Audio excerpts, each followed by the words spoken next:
The issues affecting you.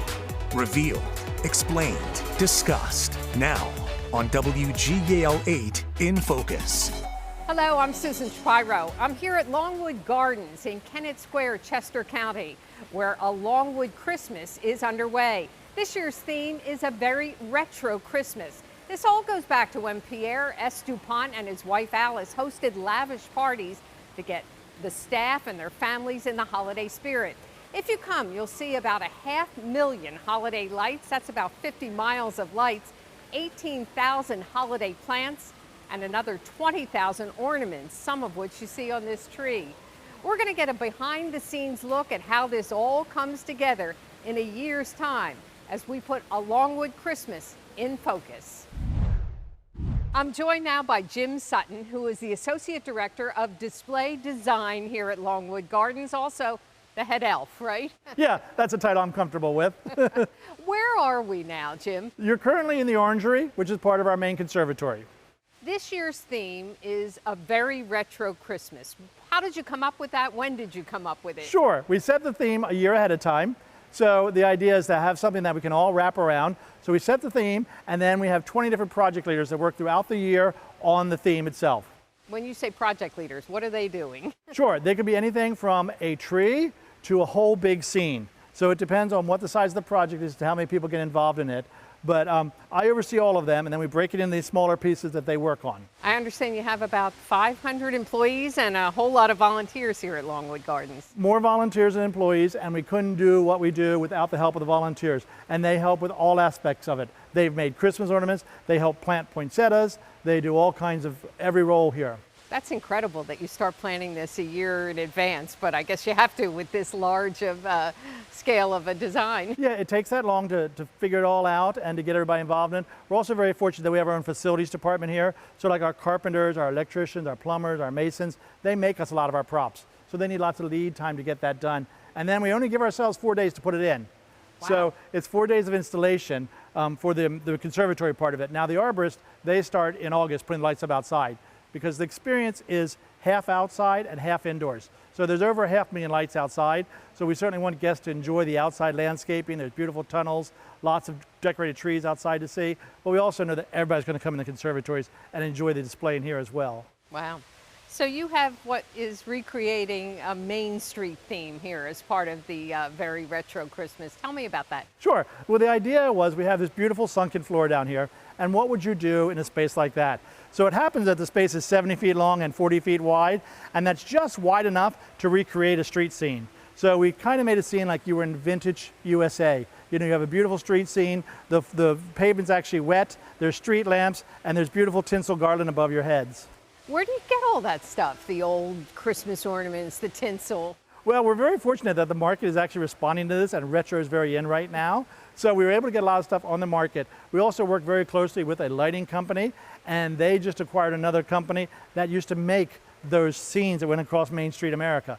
So we were able to contract them and get the first 6 of them made for our display here. I'm also looking around and seeing hundreds, if not thousands, of poinsettia.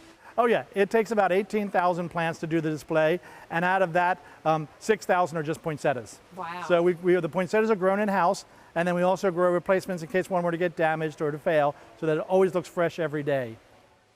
Earlier I saw someone take one away. I guess that one didn't look so great this morning. Exactly. Every morning, Longwood's divided up into sections, and every morning the gardeners in their sections look at everything in their area and replace anything that needs to be replaced, so that when the guests show up, it is as fresh as day one. So you want it to look wonderful. How did Longwood Gardens come about? Sure. It was a vision of Pierre Samuel DuPont. He bought the original property in 1906, and it was his idea to save the trees. So he also built the conservatory that we're standing in. And then he left his personal fortune that we could continue this mission of a public garden. And you get hundreds of thousands of visitors here each year. Oh, over a don't million. you? I think we're at 1.6 million now annually. Wow, this building is spectacular. Oh yeah, this conservatory is one of my favorite spaces in all of Longwood. It's a very large space. We also have an equally large East Conservatory, and we're building another large conservatory that'll be open next year. So when you think about this, how do you envision what's going to happen here as the designer? Well, the first thing is scale. Because these spaces are so large, it takes very, very large objects to fill it. So you have to be very mindful of that the space is big, and so far I've not made anything that was too big. It always seems to fit in. And you've been doing this quite some time, haven't you? Yeah, I've been on staff 25 years, 15 years as the designer, and then truth be told, I've been around the garden since I was 10. My mother worked here for 30 years. Wow. Oh, wow. So there's a little bit of a generational thing Yeah, there. you can say I grew up here. Yeah. What do you love about Longwood Gardens? Well, I love the staff. It's a great staff. It's a family, and everybody works together to create it. We all very know what our mission is: beauty, and we're all very focused on that. And the other part I love is when guests come and see it. You know, a lot of times I'll walk around and I won't have my name tag on, and I get to listen to what the guests say and just listen to awe and the wonder and listen to them enjoying the beauty. And what do you hear? Well, you know, we make memories. You know, people are taking pictures, they're bringing generations back to see things, and especially this year, I think this year they're going to really reminisce about things from their childhood while enjoying the present display. All right, well, stay with us, Jim. We're not only making memories, we're going to make some music. We're going to head into the music room here at Longwood Gardens.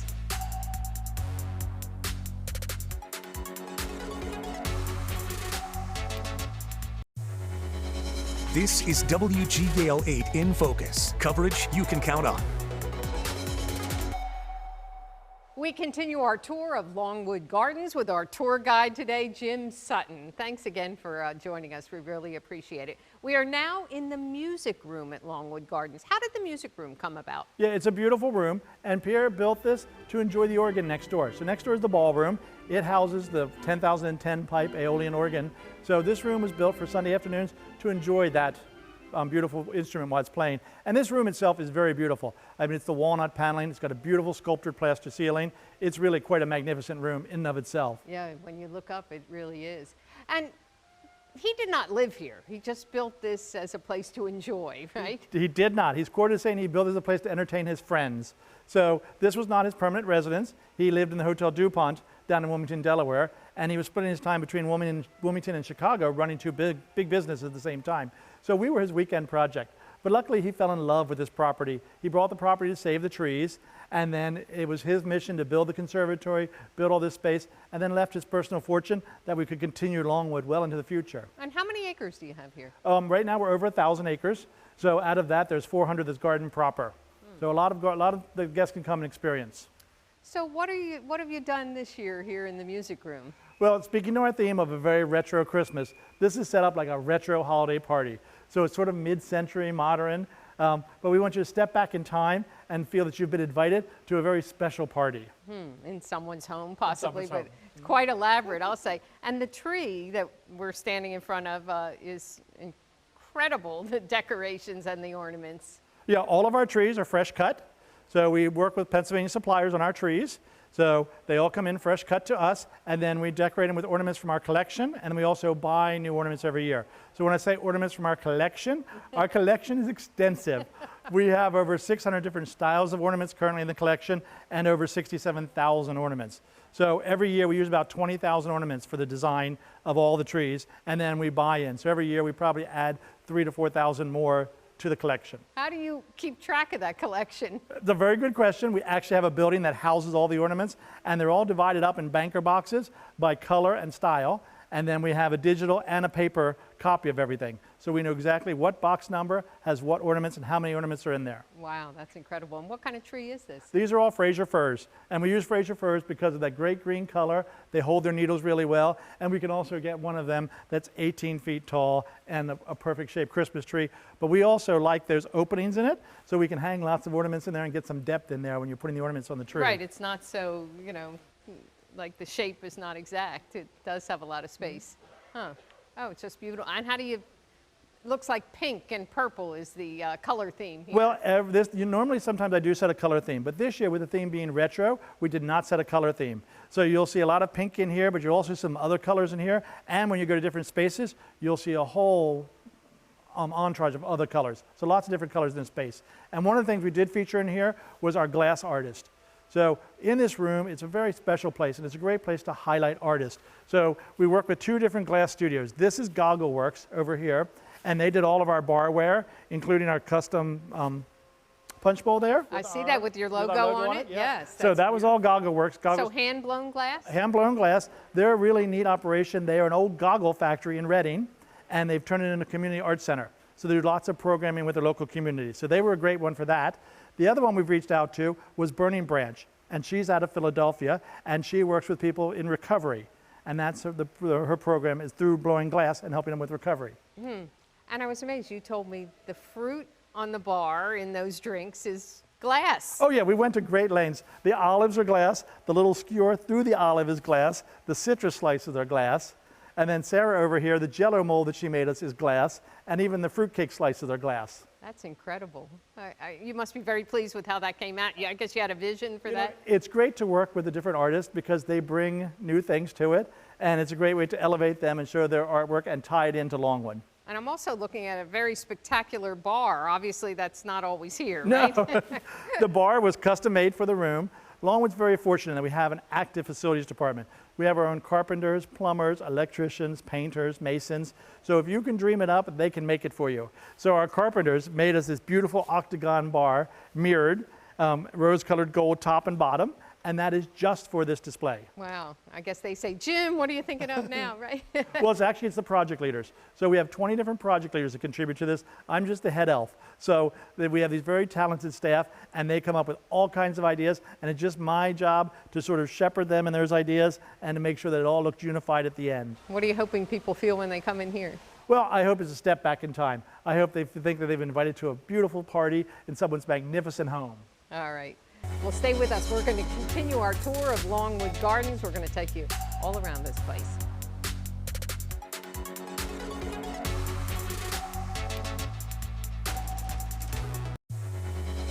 This is WGAL 8 in Focus. Coverage you can count on. We've moved outside. I'm here with Pandora Young, and she is the Senior Land Stewardship Technician here at Longwood Gardens. What does that entail? I help maintain, Longwood has nearly 750 acres in our natural lands, and it's managing it, the plant and animal species throughout those lands. So we do plantings for wildlife, and invasive species management, reforestation, all sorts of things. I imagine you have a lot of wildlife here. We do.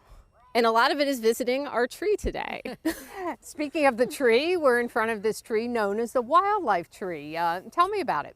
Yeah, so every year we decorate a tree for wildlife, providing a feast for birds and squirrels at a time of year when food may be scarce.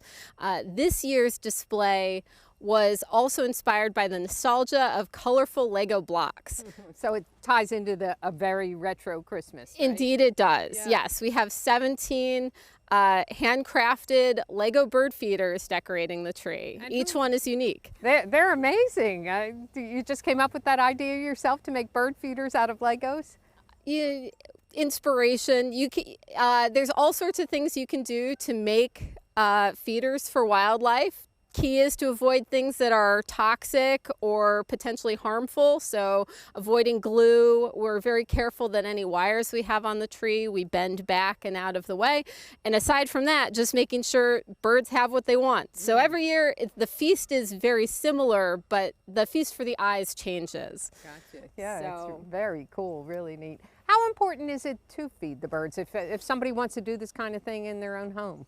Yeah, well, if you want to support wildlife in the winter, you could make a wildlife tree with various bird seeds on it. High energy suet is really important. That definitely attracts we get woodpeckers, hairy and downy woodpeckers visiting the tree, and a whole variety of seeds. The more variety you can give, the more different species you may have visiting. But it is also important to provide food perhaps through, I would recommend also planting plant species that can support birds throughout the year. And what are those? So when it comes to feeding winter birds, some of my favorite plants for both natural lands and the home landscape. Winterberry hollies are gorgeous. They feed fruit-eating birds. There's quite a few native viburnum species. Black haw is one of them.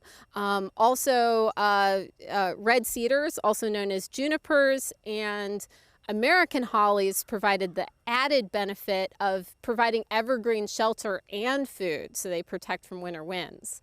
But for seed-eating birds, there's asters, native grasses, and coneflowers are great. Huh. Why is that all so important? Well, I mean, birds are an important part of our local ecology, and it can be helpful during a time when food is scarce to provide more. Where there has been habitat loss, we can help provide food in areas where habitat has been lost. How do you prevent squirrels from eating what maybe the birds? We don't discriminate. Birds and squirrels both get to share in the bounty on this tree. All right, some people don't love the squirrels coming and eating the bird seed. Yes, and one way to, if you want to prevent squirrels from eating seed, some people will mix like cayenne pepper into suet or seed mixes because squirrels can taste it and birds don't. But we're not doing that on this tree, especially because my wonderful volunteer team also helps me replenish the food daily on this tree, and I don't want anyone getting cayenne in their eyes or anything. So you want to be careful working with hot peppers. Oh, it's so cool looking. I really love it. You've been here at Longwood for, you told me, about 20 years. What do you like working? Obviously, you love the outdoors and you like being outside. So yes, going on 20 years. I love that every day is a new challenges. Getting to work on a variety of projects, from my Christmas project to planting forests. But I also, one of the things I love about working at Longwood is getting to meet the many different people we have coming here, both our guests and the students and the volunteers I get to work with. It's wonderful to work at a place that brings so many people joy. Yeah, absolutely. You can't come here and not be happy. Well, thank you, Pandora. We appreciate it. Coming up, we'll have some tips so you can plan a visit to Longwood Gardens.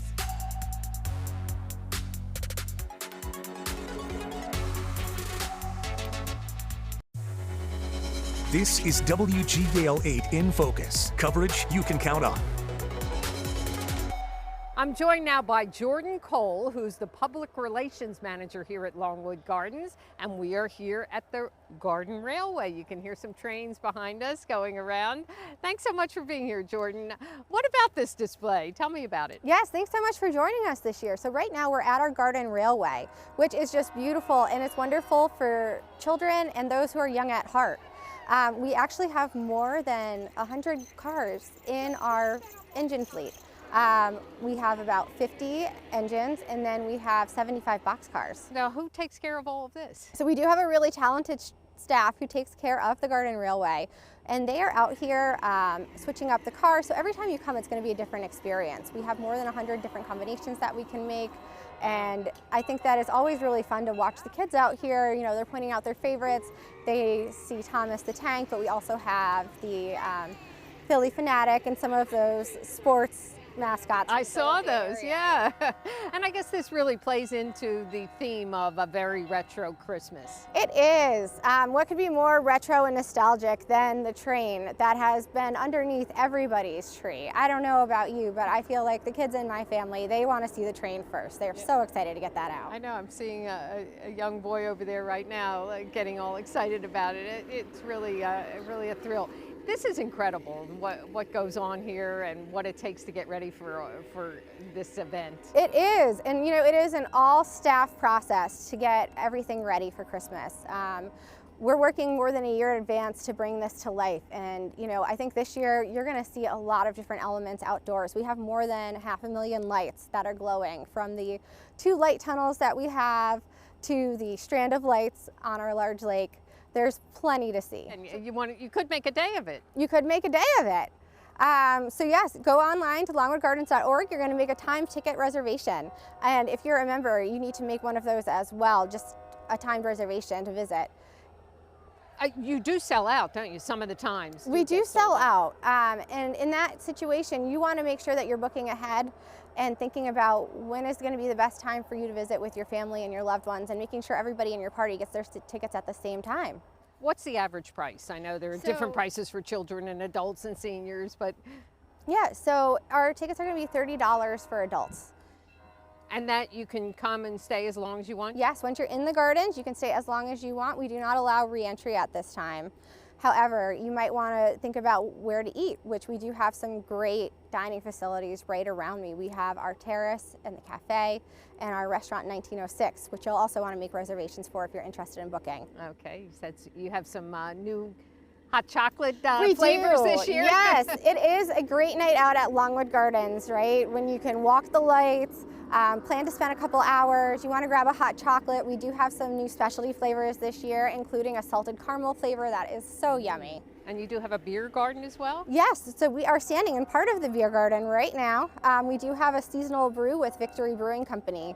Our mistletoe mule is absolutely delicious, and we use some garden spices from our gardens as well. Wow, so it's all coming together here. A lot of planning and a lot goes into this. A lot goes into this, and it is just a wonderful time with family and friends, loved ones. You know, we recommend coming out, you know, once a season, seeing what's here, and then, you know, next year when you come back for a Longwood Christmas, it's a different experience. You have some of those nostalgic elements, and then sometimes you see something new. Right, things will be changed up. Yeah. Yes. And I know you said a lot of families do make it an annual event and make a lot of memories at a place like this. They do, yes. It's great for memories. There's so many photo spots that you can take photos at. And I know we saw a couple who I think was taking engagement pictures, so that's a common thing here as well. yes, it is a popular spot for family photos, engagement photos, all those things. You do want to check our visiting FAQs online before you visit to see if there's any items you shouldn't be bringing in. But for the most part, your holiday photos are just going to be spectacular when you're out here in our gardens. You can't go wrong with some of these backdrops, that's for sure. No. Well, thank you so much, Jordan, and thanks for arranging all this, and thanks for having us. Thank you so much. We're so glad you could come out. Thank you for joining us for WGAL 8 in Focus. For all of us at WGAL, I'm Susan Shapiro. We hope you have a wonderful holiday season.